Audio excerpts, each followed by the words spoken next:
Togo Info, le Togo à votre portée. Comme nous, les résultats fantaisistes que la CENI a proclamés tard dans la nuit du 23 février 2020 et qui donne gagnant Faure Gnassingbé à plus de 72%, ce qui veut dire, en fait, la CENI a voulu nous dire que Faure Gnassingbé, qui brigue un 4e mandat, est aimé par 3 Togolais sur 4. Ce qui n'est pas le cas, puisque les manifestations de 2017-2018 viennent rappeler à toute bonne conscience que Faure est voulu par la majorité écrasante des Togolais.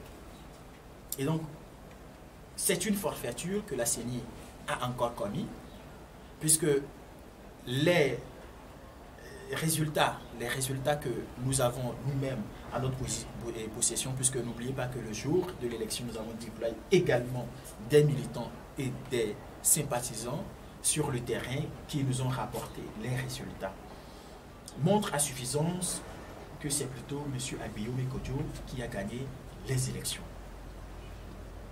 Et donc la situation étant telle que un coup de force se prépare encore contre le peuple, nous ne pouvions rester silencieux.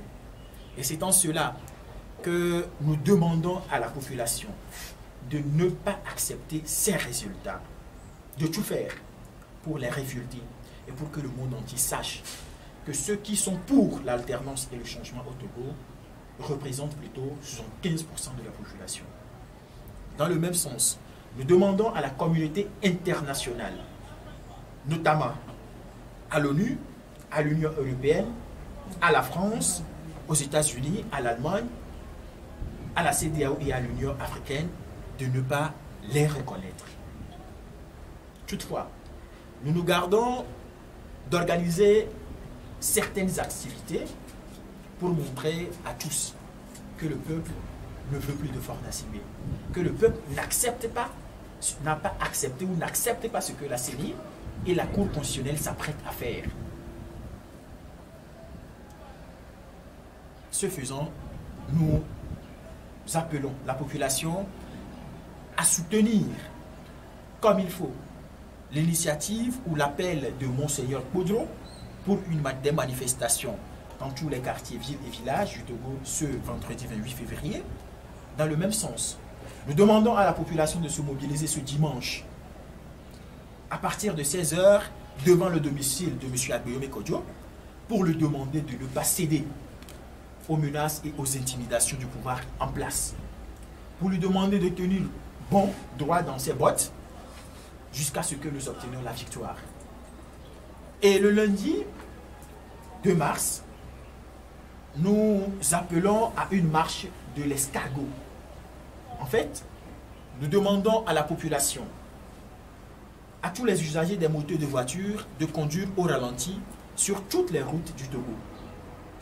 De conduire au ralenti entre 7 h et 17 h. Nous ne demandons pas d'arrêter les voitures sur les routes, mais d'aller au ralenti autant qu'ils peuvent. Si c'est la vitesse 1, qu'ils restent à la vitesse 1. Qu'il y ait embouteillage partout au Togo. Et le mercredi 4 mars, nous demandons à la population du nord au sud de se vêtir en blanc et de vaquer librement à leurs occupations. Que tout se mette en blanc. Il ne s'agit pas d'une manifestation où on va commencer d'un point X à un point Y, mais il s'agit ici d'une manifestation partout avec le même symbole, l'habit blanc. Que vous soyez des revendeurs, que vous soyez élèves étudiants en allant au campus, mettez-vous en blanc. Que vous soyez fonctionnaire en allant au boulot, mettez-vous en blanc. Médecins, partout où vous serez, mettez-vous en blanc au cours de cette journée. À la diaspora, nous leur demandons de s'organiser en attendant le mot d'ordre. Merci.